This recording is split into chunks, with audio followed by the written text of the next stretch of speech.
Welcome to the Build Wealth Canada podcast, where it's all about becoming debt-free, accelerating your wealth, and taking control of your money. Now, here's your host, Cornell Schreiber.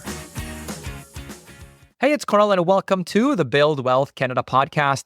On today's episode, we have another Canadian guest, Kyle Prevost, who has achieved financial independence at an early age, who was able to pull it off in his 30s. And in addition to that, he's also done hundreds of financial talks and interviews over the years with both regular Canadians and some of the most highly respected financial experts in both Canada and the US. In this episode, we discuss what he's learned from these hundreds of discussions that he's had, especially when it comes to best practices and financial tactics that we can apply to our own lives here in Canada. He also shares advice on how he personally minimizes and thinks about fees in his own investment portfolio. And we also discuss his findings on CPP and OAS in Canada, which, in case you're not familiar, are the two main income sources from the government that Canadians rely on in their retirement. Kyle has done a bunch of research and interviews on how viable the CPP and OAS is long-term, and if we can continue to expect to receive it in our older age, even if we're nowhere near that traditional retirement age of 65. We cover all this and more in the interview. Now, Kyle and I have actually run the Canadian Financial Summit together for years in the past. This year, I'm attending it as one of the speakers, and I also have free tickets for you, which you can get at buildwealthcanada.ca/summit. That's buildwealthcanada.ca/summit, SUMMIT. Now, in case you're new to the summit, it's a fully online event for Canadians where you can stream all the educational talks. I'll be speaking at it again this year, this time about RRSPs, and I'll be there with 36 other Canadian personal finance and investing experts who will be sharing their expertise and best practices when it comes to things like investing, retirement, financial planning, ETFs, pensions, cash flow management once you hit your financial independence number, and much, much more. It's happening really soon. It's actually this month, October 23rd to the 26th. I hope to see you there. And again, you can get your free tickets to the event by going to buildwealthcanada.ca/summit. That's buildwealthcanada.ca/summit, SUMMIT. And now let's get into the interview. All right, Kyle, welcome back to the show. Thanks for having me, Cornell. Kyle, after interviewing many Canadians, being a DIY investor yourself, and achieving financial independence at an early age, what's the first big finding that you discovered when it comes to Canadians DIYing their own retirement? Yeah, Cornell, I jumped on this DIY retirement thing a few years ago. I felt like it was one of the last unexplored frontiers of Canadian personal finance. You and I have talked a few times. I feel like investing has been solved. We know how to do that. And you and I have talked about it. And no doubt you've had several podcast episodes about exactly how to fine-tune those sorts of strategies. But when I created the Worry-Free Retirement course, in addition to running the Canadian Financial Summit, I started talking to more and more Canadians specifically about the decumulation stage and planning their own retirement. And I was actually pretty surprised with some of the things that were popping up, and they don't have sort of out-of-the-box, well-defined answers like, yep, get an all-in-one ETF and get it across all your accounts. Or if you really want to fine-tune, here's 5 steps, but you can probably ignore that if you want. There's not really solutions like that. And I was quite surprised at just how wide a variety of answers were working for different people in different places. But the number one question that everyone starts with is, how much do I need to save to be okay in retirement? That's what everyone wants to know. And that's the wrong question. That's putting the cart way before the horse. Some people rephrase that saying, when can I retire? Or, hey, if I want to travel, how much more money do I need? But the real question you need to answer before you get to any of that is, how much are you going to spend in retirement? And I just found, I don't know about you, Cornell, but I just found most people had no idea, had never thought about, truthfully, how much they were going to spend in retirement. I don't know, you've obviously worked with people here and there and interviewed folks. What have you found, whether it's early retirement, whether it's more traditional 55, 60, 65-year-old retirement? What I found was that, the spending piece is actually critical. I've worked with several financial planners at this point. I'm in a fortunate position where having the podcast, I get to make myself like a guinea pig and have different financial ask different financial planners if they want to run our numbers and use me as a case study. And then that way we get some real numbers to actually use. And then we try to see how we can take some of those lessons learned and apply it to other Canadians to basically make the episodes useful for other Canadians. And yeah, one of the big commonalities was the expense side, like you mentioned, where every single one of them at one point or another, generally early on in the process, will ask, okay, how much do you spend on this? How much do you spend on that? How much do you spend on this? And I know for us, we weren't tracking it to as granular level as we should have been. And then we're doing that now, which has definitely resulted in a lot less anxiety when it comes to money and spending and how big the bill is going to be end of the year. But that's a really good starting point I have found as 100%. And I feel like if you're going to work with a fee-for-service financial planner, which most people should, in order to get the most value from that experience and from their expertise, you do want to be able to answer those spending questions because they are going to ask you. And without that, you're going to get less accurate of an answer because you're just going with estimates, right? Yeah. Well, you're kind of estimating anyway.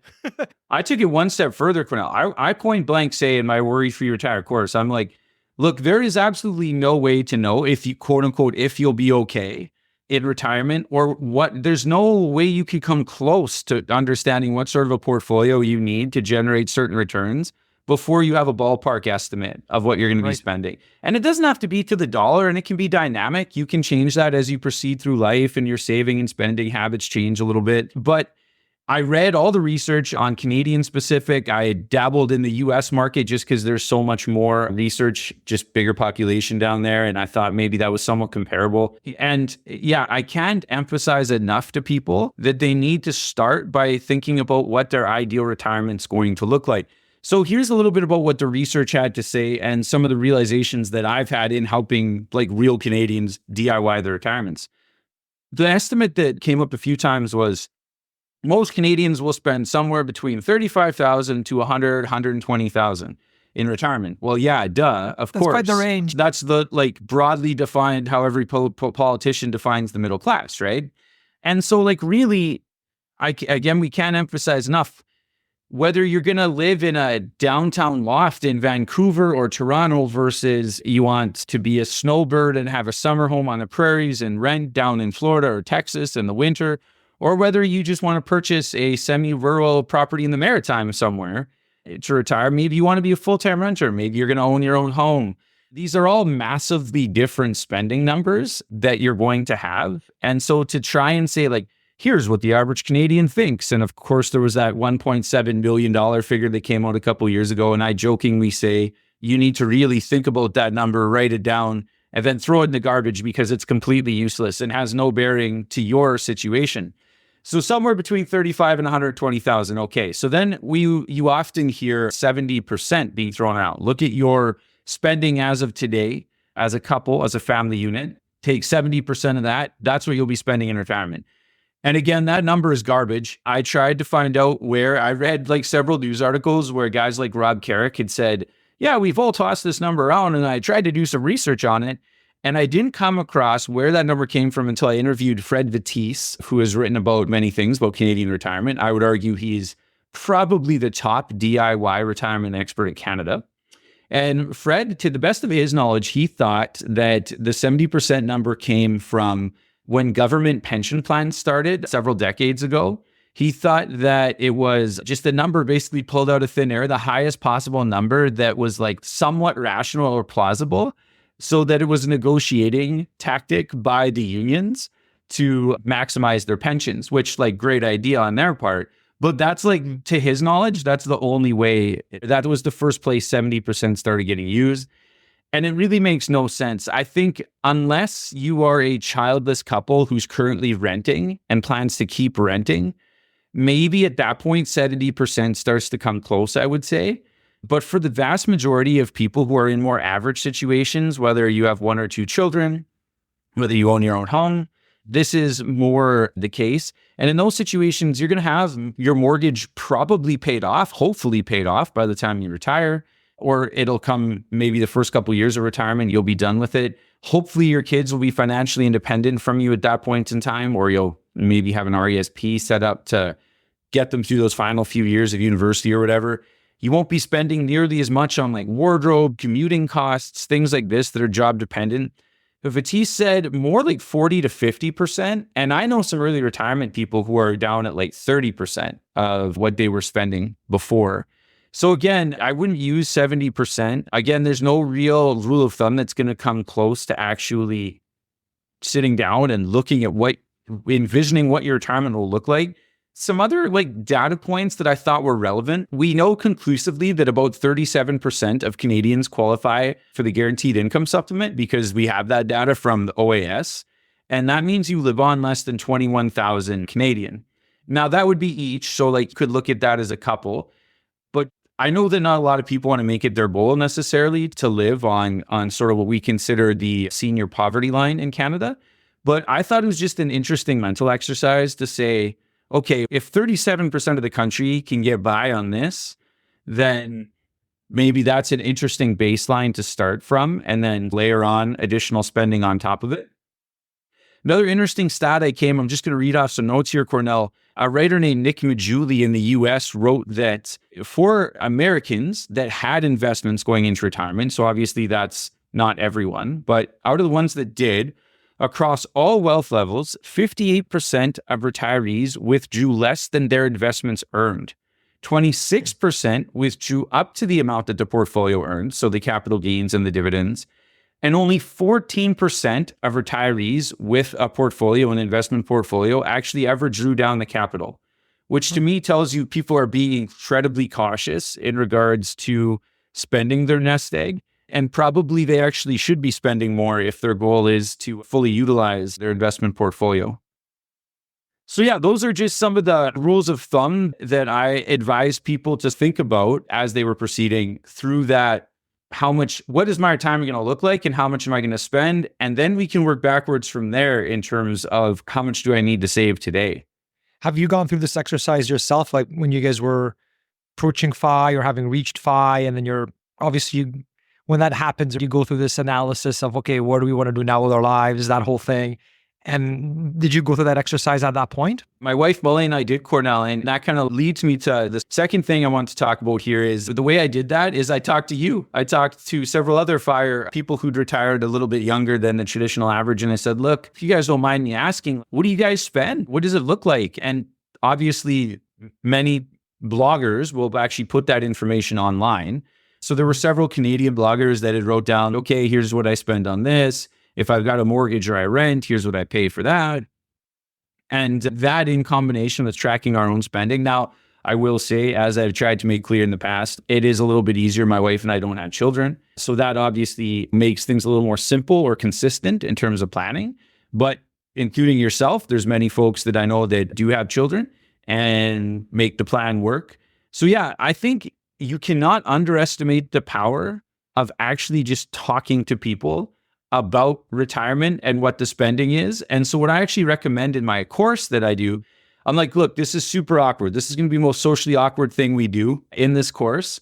And that is actually go and find 3 people and talk to them about what they're spending in retirement. And I said, you don't got to ask them what their investment portfolio is. You don't need to ask them. You can be as least personal as you want. But I think most people, if you just blame it on me, I say blame it on this weird guy on the internet who says I have to talk to my friends about money. I'm like, if you go to them and are just vulnerable and say, look, I really just don't know. You seem to be living the sort of life I want to live in retirement. I see you take, whether it's 1 or 2 trips a year or snowbirding, or maybe not at all. I see you, my dad's favorite day in retirement would be some combination of like, I don't know, going to the park with his grandkids and like maybe going blueberry picking and watching a show in the evening or something. I don't know. It would require like very little money.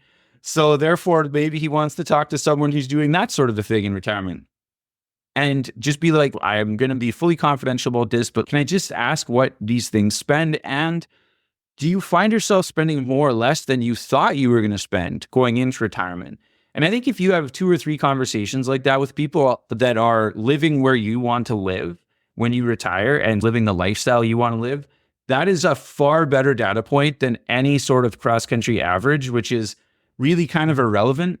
Of course, the problem is that like having awkward conversations about money is like the least Canadian thing ever. We all just pretend that we know what we're talking about and we assume everyone else does. But yeah, truthfully, none of us, in my experience, very few of us have any idea what retirement finances will look like. Yeah, I know what's helped me out is I'm in a FI group, like a Kitchener, because I live in Kitchener. We have a Kitchener FI group that I go to. And so everyone that's there, we are pretty open with our finances so we can share and collaborate kind of that way. So that's one thing I think that's worked well for us that I think could help others too, is if there is like a local meetup group, like a Facebook group, something of that sort, to find like-minded people who are comfortable talking about money. You could get some good ideas there. I find the other thing that's really worked for us as well, I might have mentioned this on an earlier episode, is like now we track our spending in a very detailed way. So I've been using YNAB lately, which has been working quite well for us because we're able to import the transactions directly from most of our or from all of our cards currently. So that's been working well because I'm not entering in like a tedious fashion. I know Quicken is another one that I haven't tried myself, but that's another one available to Canadians because Mint is gone now so that's what I used to use, and then I had to move away from that. But yeah, having that and making sure everything's categorized properly with every transaction that we do has been not very time consuming because they're imported automatically. And that then gives us the top line numbers of what our spending is per category, like discretionary versus non-discretionary. I found that to be super, super helpful for us knowing line by line, okay, for travel, how much have we spent last year? For fuel, how much have we spent? For this type of insurance, how much?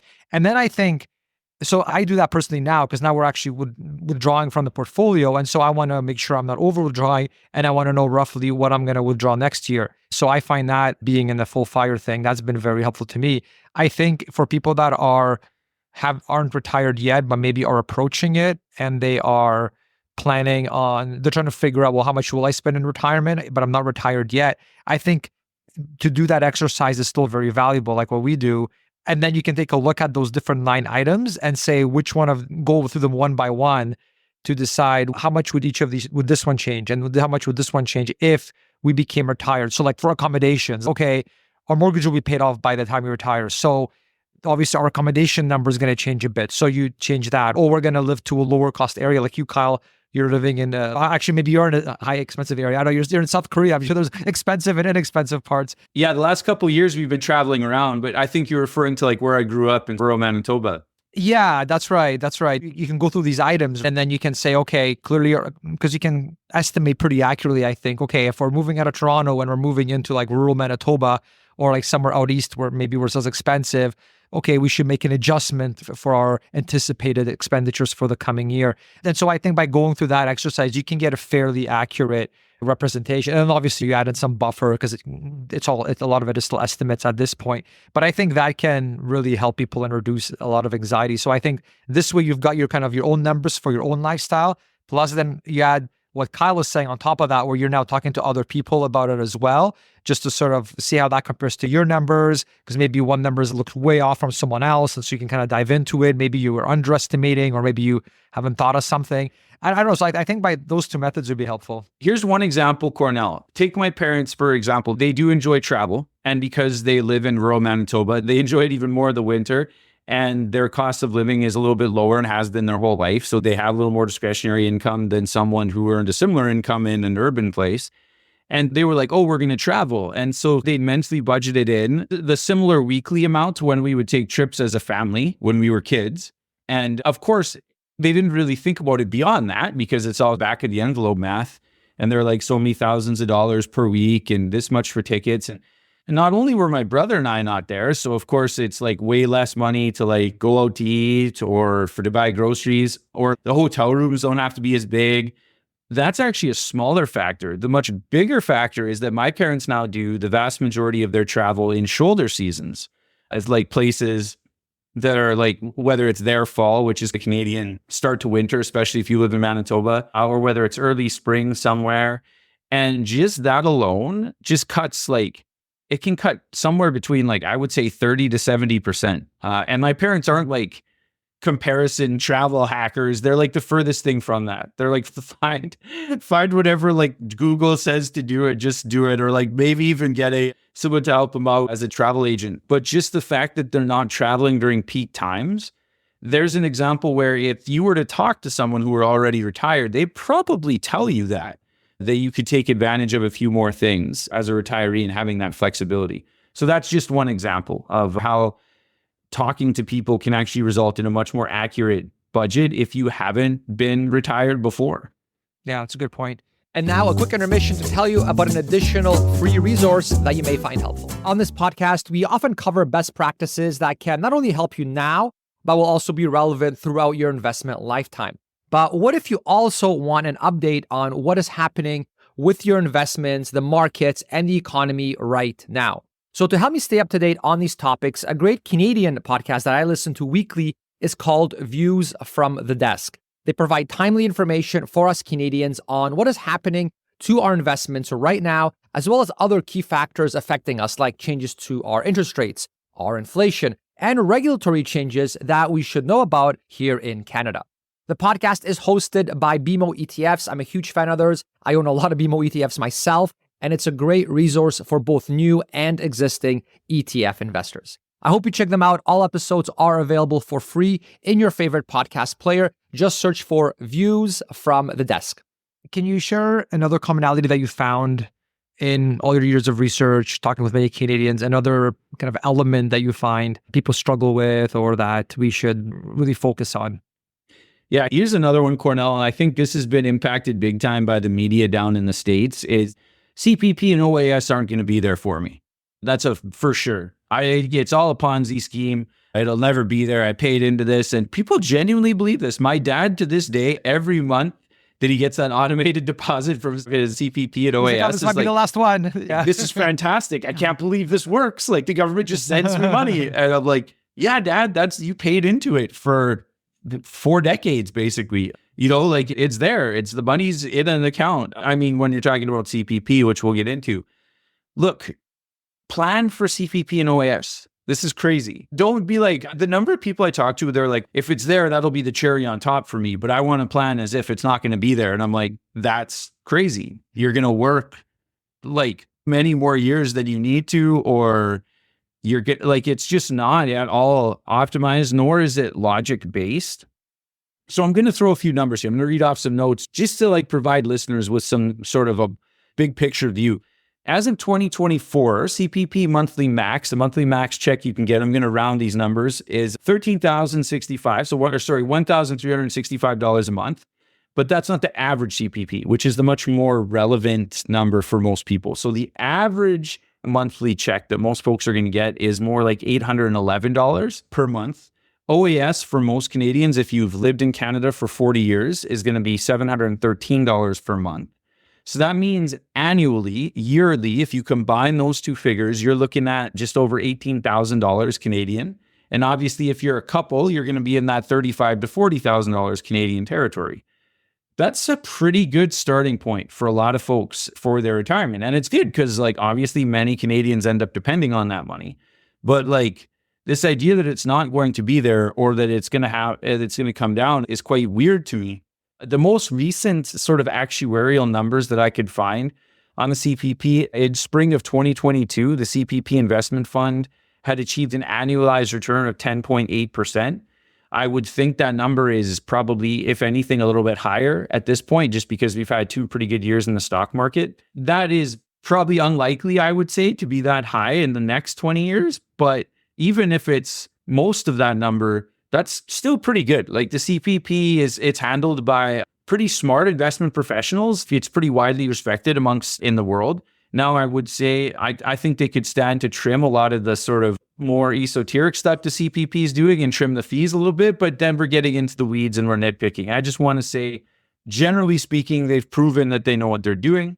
Currently, we've got somewhere between, depending on what day and what the stock markets do, between $630 and $650 billion. CPP is the 7th biggest pension fund on the planet. So the piggy bank is pretty full from my research. Now, talking about CPP specifically and how it's looking from an investment standpoint, the chief actuary of Canada is supposed to take another look at that plan this year. But as of 2021, they looked at it and said, no more changes needed. We're good for the next 75 years. We're fully funded. We've looked at the wide range of possibilities. And I've listened to some podcasts with people that work in that office, and they go into some crazy math where they look at the correlation between Canadian employment statistics and what that would mean for Canadian stock returns. And crazy correlation causation stuff that's like way more intense than the math I understand. And they're quite confident in it. And if they weren't, then we would make changes to it. So CPP is fully funded. It's going to be there. It's held at arm's length. Like, I think a lot of people get quite confused. They just say the government pension, and they don't really understand it's two different programs. And they think that the CPP, like the government can just reach in and take that money whenever they want, and they can't.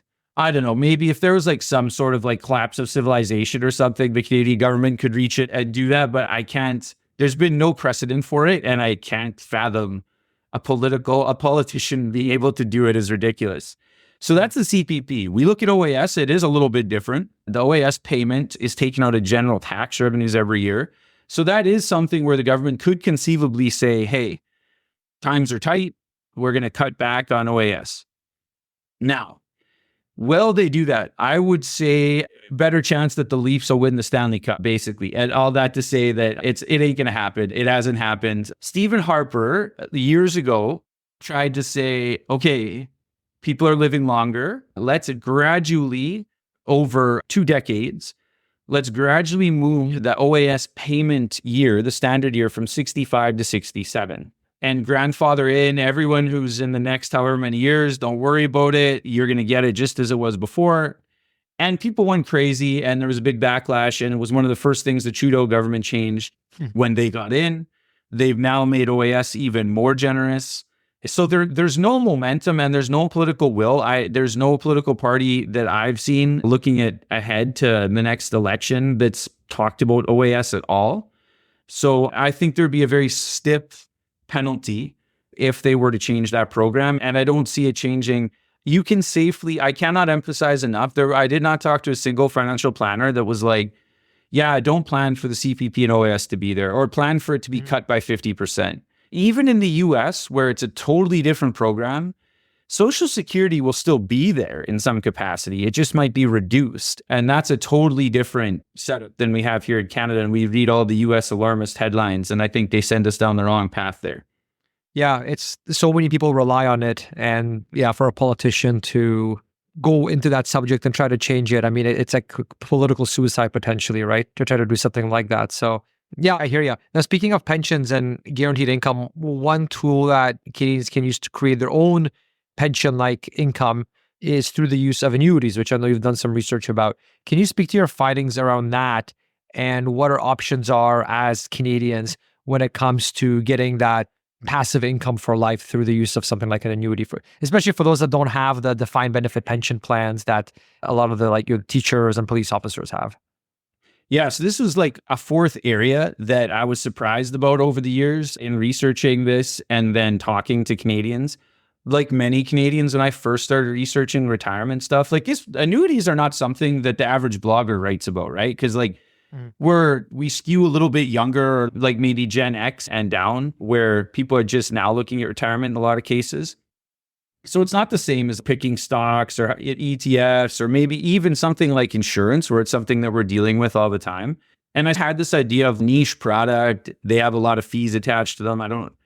When I finally did the research on them, I really think they're a good deal for a lot of Canadians. And what I cite as my main precedent for that is way too many dinner conversations that my wife and I, being teachers, we arrive at. And it usually goes something like our buddies are poking fun at us. And they usually make some sort of like thinly veiled comment, like, we're not like those teachers with their gold-plated pensions. And then whoever the teachers, I'm used to it by this point, so I just laugh. But most teachers get incredibly defensive. And I don't know, maybe it's the same for nurses and police officers, or maybe they're just way smarter than teachers and they don't take debate.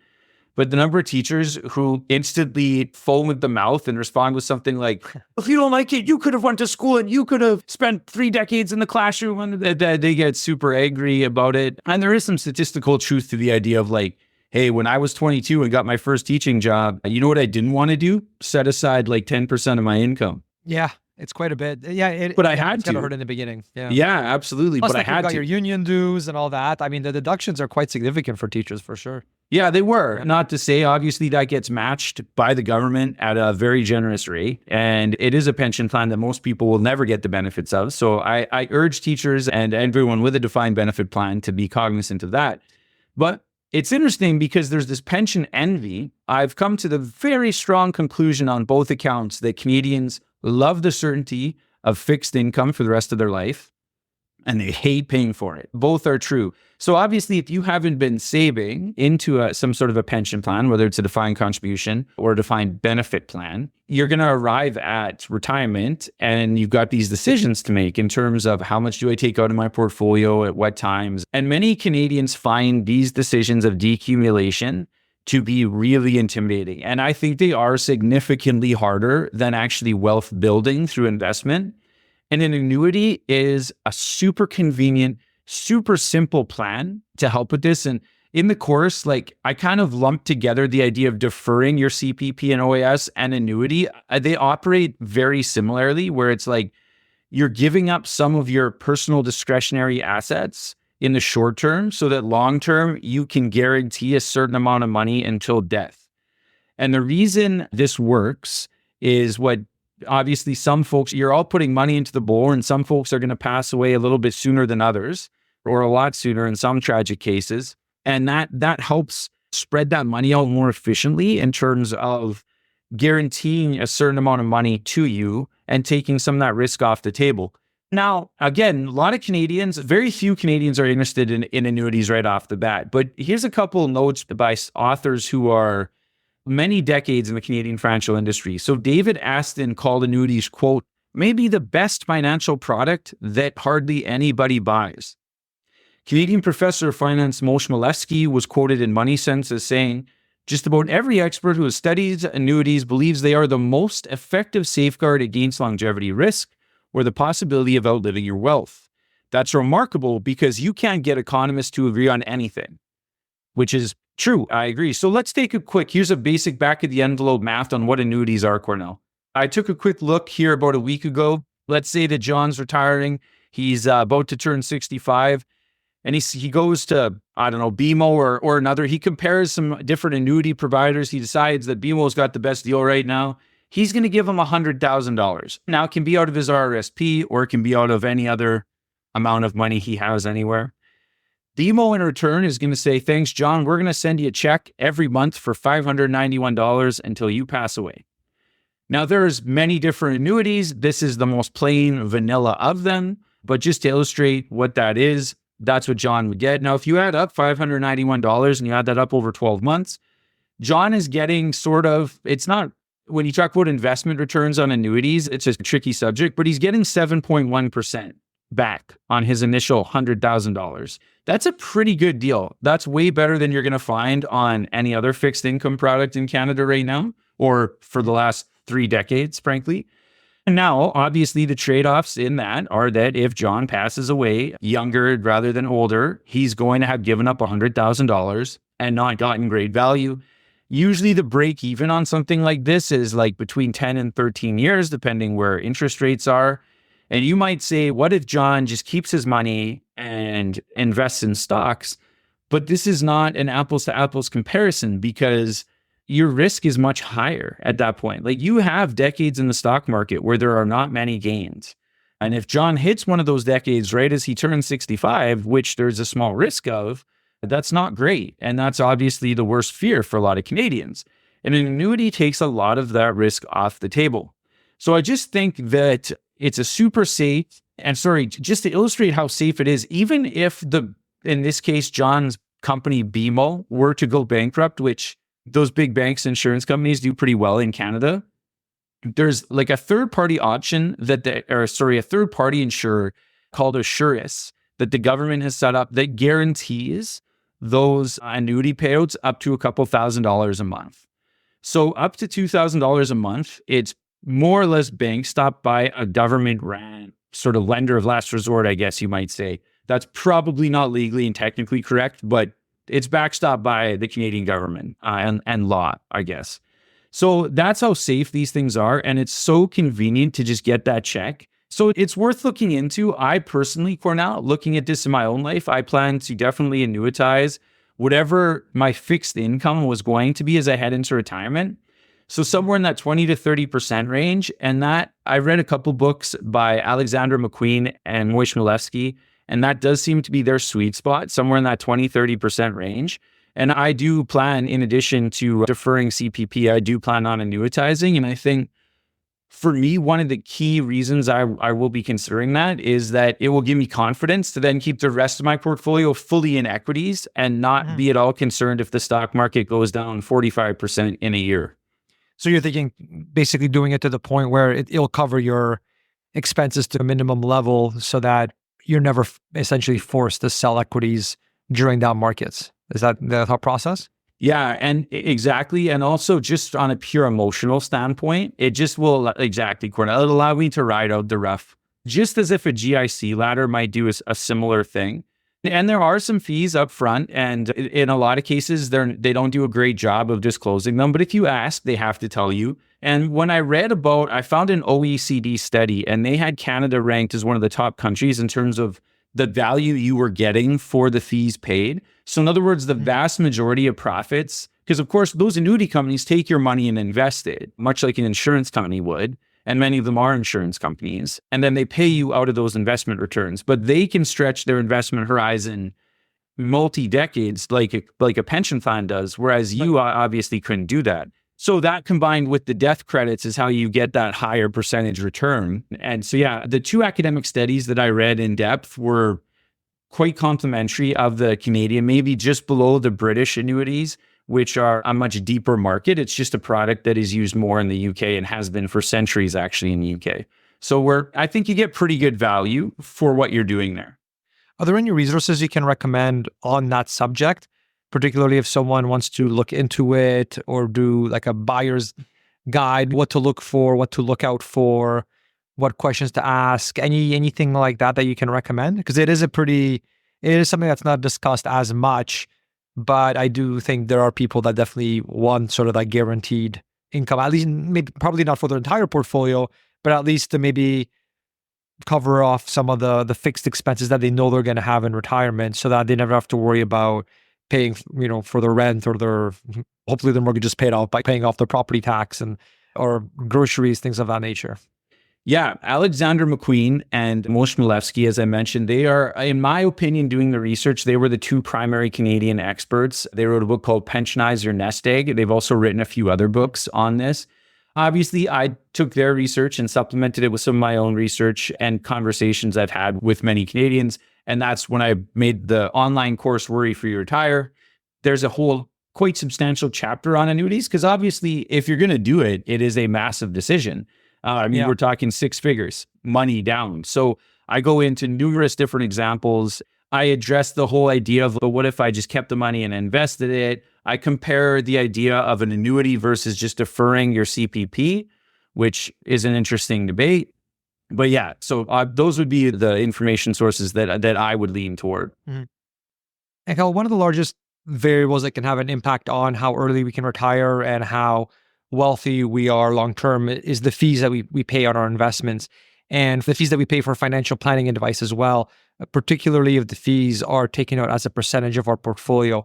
Can you speak to this finding, how you optimize this personally in your own portfolio, and what advice do you have for Canadians when it comes to optimizing this in their own portfolios? Yeah, the final point that I want to discuss here in terms of main takeaways or like lowest hanging fruit to pick when we head into retirement is just looking at investment fees. And you've talked about it. You have dozens of episodes on this. So I realize I'm preaching to the choir a little bit here, but management expense ratios on investment products and the wide variety of other ticky-tack fees that many different, I call them like strip mall investments because you see them in strip malls often. I'm not going to name them, any of them by name, but if they have strip mall locations, you know what I'm talking about. There's various types of investment planning companies in Canada. They make a lot of commercials. Their names are on many arenas that they pay millions of dollars for. Where do you think they get those millions of dollars to buy naming rights? They're from your fees. All those companies are charging you like at least 2%. When you add up all the fees between the mutual fund fees, the ticky-tack annual account fees, the this fee, the that fee, they're all in the fine print. Those fees add up massively. And you might say 2% doesn't sound like much. When you're looking at planning your retirement, and last year, I know, Cornell, you and I talked about the 4% rule, that suddenly becomes the 2% rule at that point, where you are actually going to need twice as much money to retire as you did if you cut those fees down, just because you take away that much of this of the market's returns, whether it's the bond market or the stock market, and your money is not going to grow nearly as much as you are gradually spending it in retirement. And in fact, if you hit one of those down 5-year periods, it is now shrinking faster. It's not even a matter of withdrawing it at a lower rate. It's your portfolio is actually shrinking faster due to those bites every year with fees. So I know I'm preaching to the converted here, but I was just reading, Tim Schufelt had a piece in the Globe and Mail, and there's still $2 trillion in Canadian mutual funds compared to $400 billion in ETFs. And by the way, not all of those ETFs are passive index ETFs either. So I know that ETFs and passive investing are getting more popular, but the vast majority of people entering retirement and in retirement today in Canada still have their money in traditional mutual funds.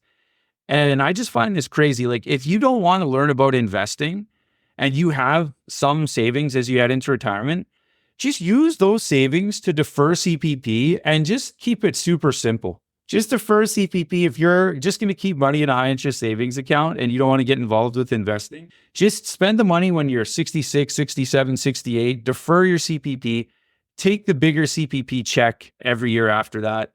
Or if you want to get serious about DIY investing, you really need to look at how much fees you're paying. A few years ago, the Mutual Fund Dealers Association, I wanted to bring this up, published a report, and it showed that fewer than 1 in 5 Canadian investors could correctly identify what exactly they're paying in their fee summaries. Now, keeping in mind, those are Canadians that have money to invest, which is like not every Canadian. I don't know if it's half or 60% or what the number would be, but the people with investments, only 20% actually understand what they're paying. So cutting fees is one thing you have control over. You have no control over whether your investments will go up or down in any given short-term period. Cutting fees is one of the biggest ways that you can improve your personal finances as you head into retirement, of course, leading up to retirement as well. But I just think there's a lot of people that are in that sort of 50 to 75 age range in Canada right now. They're like, it's worked so far. Whoever sold me these funds is a really nice person. I trust them. Yeah, I've heard that before. Yeah. I've been working with them for 20 years, 30 years. Yeah, I don't want to go through the paperwork. Like, it's going to be so many, it's going to be 3 afternoons, Cornell, to go through all this paperwork to shift things over. And I don't have time for this. Well, you're going to have to save double the amount of money to live the equivalent lifestyle then. That is the massive difference that not understanding fees is going to have on your retirement spending plan. And now a quick message from one of our sponsors. There are so many opinions on how to invest your money today, but it can be hard to find credible voices to rely on in the world of finance and investing. One resource I turn to every week is the ETF Market Insights YouTube channel, led by today's episode sponsor, BMO ETFs. Market Insights brings in industry experts, and their weekly episodes cover the hottest themes like inflation, infrastructure, healthcare, and more. Tuning in helps me stay up to date on what's happening so I can be a smarter investor. And you can also submit your own ETF questions to be answered on the show. So do yourself a favor and subscribe on YouTube to ETF Market Insights or visit etfmarketinsights.com so you can be notified when future episodes go live. So we covered the fees on the investments themselves. What's your stance or opinion on fees for financial planning advice? Like, there's financial planning companies out there that are just fee for service where you pay them the way you would an accountant or a lawyer. There's a fee. There's no like ongoing fee, nothing like that. It's not based on a percentage of your portfolio. And then there's the assets under management type of companies where they will do the financial planning for you, but then their fee is basically a percentage of your portfolio. Typically, from what I've seen, it might be like 1%. And so that's not the fee you pay on the investments, but on the financial planning help. And there's definitely some good companies that do this and some not so good companies that do this. What's your stance on this? Because I mean, you might find a great company, but I mean, I've considered this at one point, but it's like 1% on $1 million portfolio, that's quite a bit. And if, as your portfolio grows, that's more and more. And a lot of them, like once you get higher numbers, the fee might get dropped a little bit as a percentage. But I mean, like, let's just take something to keep it simple, like a $1 million portfolio. I mean, 10 grand a year, it's like, am I getting 10 grand of value on, on the financial planning side year over year? That's no longer compounding. What's your thought on that? Yeah, I'm a huge fan, Cornell, of just straight up. Like, again, I'm going to backtrack slightly and take a roundabout way to answer your question because I'm way too much of a teacher and I'm way too verbose. We started with a traditional, hey, don't worry, the mutual fund company will pay me. And that's how virtually all Canadian financial advisors were paid 20, 30 years ago. And the mutual fund companies would charge ridiculously the worst fees in the world and give a little bit of that back to the financial advisor. It's not like most financial advisors were not running around Canada in Lamborghinis, right? They worked the mutual fund company owners. There were a few, obviously, that did quite well, as there will be in any market. The best people generally will make more money. And then came this idea of fee-only planning, the idea of just a lawyer. I'm a highly trained professional. You need something from me. I will say, hey, let's define exactly what you need, whether that's a one-off financial plan. Maybe it's looking at you just inherited some money, whether it's let's check in every 5 years. Maybe you just want an hour. Here's an hour of my time. You have 3 questions. I will talk to you for an hour. Here's my quote. Here's exactly what it will cost you to the penny. Would you like to proceed with this transaction? Obviously, that is a great deal. That is far more easy to define, clear and concise. Now, unfortunately, what the financial industry has done, as they do with everything, they did this with ETFs as well, is they saw where this was heading and they liked the moral idea of this and they wanted some of that like little shine, that polish. And so they started incorporating like fee-based or all these different variations of I will get kickbacks in some way, but I will also ask you to pay me as well. And it's so frustrating to me because I do empathize with financial planners to some degree in that the vast majority of Canadians have no idea how to compare these products, and getting told that you've got to pay $3,000 or $4,000 up front for a financial plan that probably is taking a pretty highly trained professional 10, 12 hours to interview you, understand where you're coming from, create the plan, type it up, input all of the fancy graphs from their software, then schedule another interview with you to discuss it all, answer your questions, explain the findings. That's going to take 10 to 12 hours to do a proper job of. That's probably worth $4,000 to most people. And then you maybe don't need a plan for, the next 5 years. Maybe you want to check in once a year for an hour with that same planner. It'll cost you a few $100, etc. But most people don't know how to compare that to other models. You talk about 1%. I know I talked to a couple of farming folks back where I came from. They had recently sold much of their assets and they had retired and had over $2 million. And they were in a, like you say, 1% assets under management. And they get told the same investing spiel of like, look, I get paid the same no matter what investments I put you in. So I don't have a conflict of interest. Well, yes, you do, because you still have the conflict of interest as you don't want those people to spend money. You want to keep that money in the portfolio as long as possible so that you can keep collecting the 1% of the biggest possible number. So you actually do have a bias there. And these people were paying over $20,000 a year for to answer 2 or 3 questions by email. It was crazy. I was like, please fire them tomorrow. And to this day, I'm sure that none of these very polite, incredibly nice. There's a reason why these people were my friends, because they were just unbelievably nice, good people. However, that those same qualities have made them delay and procrastinate firing this financial advisor, which I'm going to be a little bit harsh here and say, I believe that financial advisor was taking advantage of them.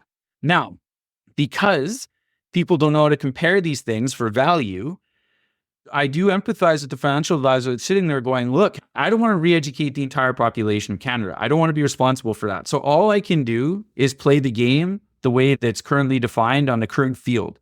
And that means that if I'm going to make a go of this, I need to be under the traditional fee models, whether it's assets under management or whether it's MER fees from a mutual fund.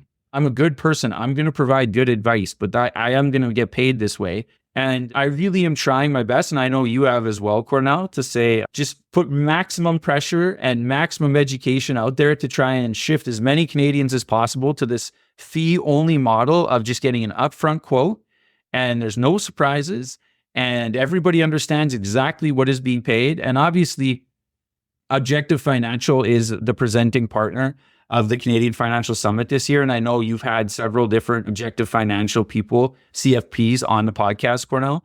I love their phrase, their motto, the only thing we sell is our time. And I love that. You don't got to worry about any kickbacks from anywhere. You don't got to worry that they're giving you investment advice. It doesn't matter what your portfolio is, if it's in bonds. We just talked about deferring your CPP.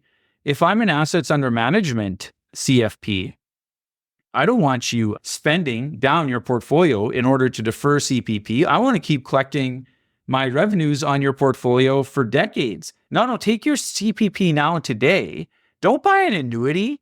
Handle it yourself, because if you buy an annuity, I lose all that money because you're going to go to an insurance provider to buy that annuity. So there's all these inherent biases, whereas like at Objective, they get paid the same whether you buy an annuity, you defer your CPP, you take your OAS early, you take your OAS at 65, you take your CPP early. They get paid the same no matter what. So I tend to think that's a major advantage and something more Canadians need to start looking at. Yeah, that's a good point. Real estate comes to mind as well, right? Because a lot of times, some listeners might not know this, when it comes to assets under management, it's the investments that they hold for you. So if you're thinking, okay, maybe you have a background in real estate investing, things of that nature, maybe you're in the industry and you're like, I could buy more of these products with you, or actually there's this really good opportunity, there's like rental investment property that I want to buy. Well, like you said, there's a bit of a potential conflict where, okay, well, if I take out $1 million out of the portfolio to pump it into this property, sure, well, that's $1 million less in assets under management, which is going to hurt their fee substantially, right? Yeah. Here's another one, Cornell, that exactly what you were just talking about. My farmer friends that worked in agriculture, it's very complicated when you approach retirement. And they were looking at, do they sell off pieces of land and take that big pot of money today and invest it, obviously, or do I keep that land and rent it as a different type of cash flowing, a little bit more similar to kind of a hybrid of an asset investment and a real estate investment in terms of a rental property, sort of a similar dynamic in terms of sort of a cash flow. And yeah, of course, exactly what you just said. We're talking about 7 figures here. So you think that's a $10,000 per year difference to that company. That's just a huge, I know there are CFPs out there that would be able to ignore that and say, look, my conscience would not allow me. I just think there's way less than people think. And I think that until you've turned down $10,000 a month or $10,000 a year, you don't know what you would do in that situation. And statistically, if you can make the argument either way, I think we know what the vast majority of people would make if they had that much skin in the game. Mm-hmm. Gotcha. Kyle, one final thing I want to ask you about, when you were talking earlier in the interview about communication and talking about money and getting involved, one thing that I was curious about how you handle this is when it comes to dealing with your spouse, and how do you do that communication piece with your significant other? What's worked well for you guys in terms of how you organize things? Do you have times where you talk about the financial side? Can you maybe share that with us? Because so you guys are 5, but you're both still generating income as well, right? Is that correct? Yeah, that's correct, Cornell. And yeah, I think I'm very lucky. I'll just be straight out here in the interest of like full disclosure and say that my wife and I share very similar attitudes towards money. I don't think that's really the average. In my experience, it seems to be opposites do attract. And in talking to a lot of CFPs, I think that is the case. And there's generally a spender and a saver. And the one thing that they have in common if they're Canadian is they don't want to talk about money. And that's obviously a recipe for disaster. And in fact, a lot of psychologists would go so far as to say, like, because on many surveys, you look at the number one thing that couples will fight about is money.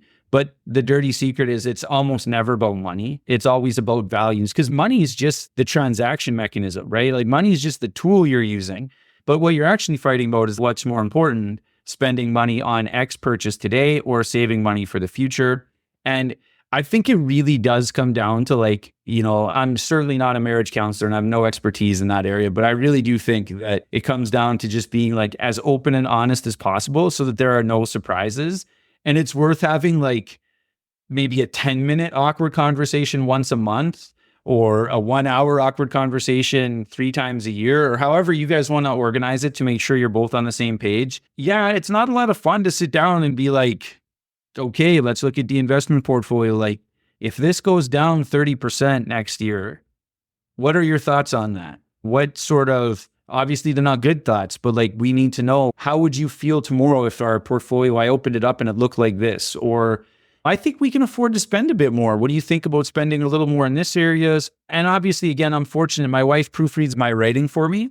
So while she may not have started with the curiosity about money that I did, she at least knows her way around a balance sheet and what an ETF is and stuff like this. The other thing is we were both raised as cheap rural prairie Canadians. So that obviously just helps when you're not used to making luxury purchases all that often. It's easier to dial it up and gradually get used to spending rather than dial it down, which I know is a problem for a lot of sort of my generational colleagues who maybe if their parents had them a little bit later in life and could afford some of the nicer things and live in a big house in the burbs and go on super expensive vacations, if they then have to dial it down in their 20s and 30s, I think that's a little more painful for them.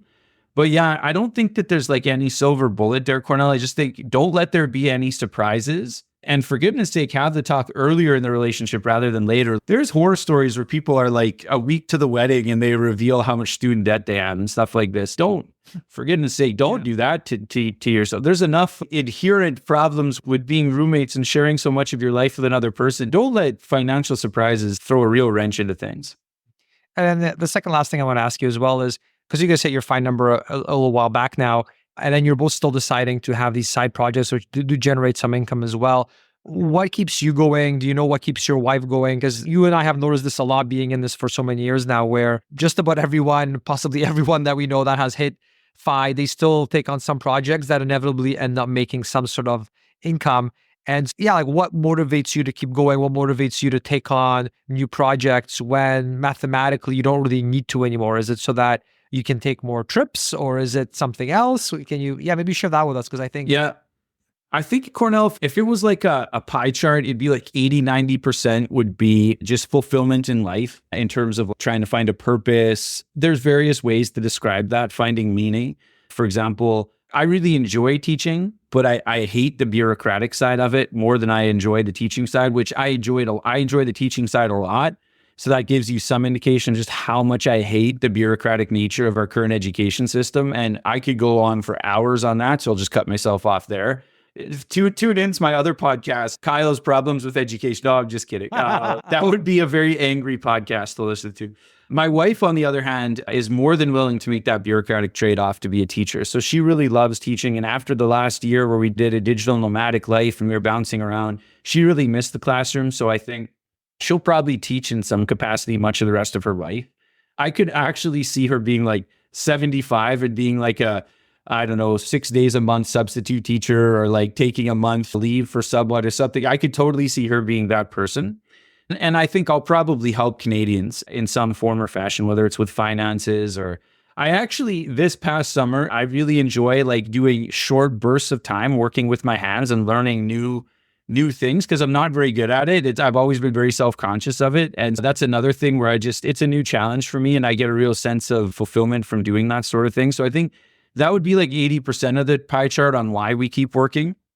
And then the other 20% is some combination of like the worst case scenario, making my peace with it. In other words, like if 1929 stock market crash were to hit again, my FI number would have been just on the edge. Like it would have been teetering. I would have been a little bit scared and I would have had to reduce my lifestyle to levels that I could do. I've done them before, but were not particularly attractive to me. So some combination of that plus just, like a level of luxury purchases that I enjoy. So for example, my wife and I are looking at maybe visiting Hong Kong over the winter. That's a crazy expensive city. If we weren't working at least a little bit, I think it would have been a pretty intimidating place to spend more than a couple days. Whereas with an income coming in, we're like, oh, let's stay there 7-8 days and really see some of the cool hikes around Hong Kong and not just hit the sort of 2 or 3 main tourist areas. So that's like one example of an area. Now, some people would use that extra money to maybe buy a nicer boat. There's no right or wrong answer. It's just a question of like increased luxury versus experiences versus products, I guess.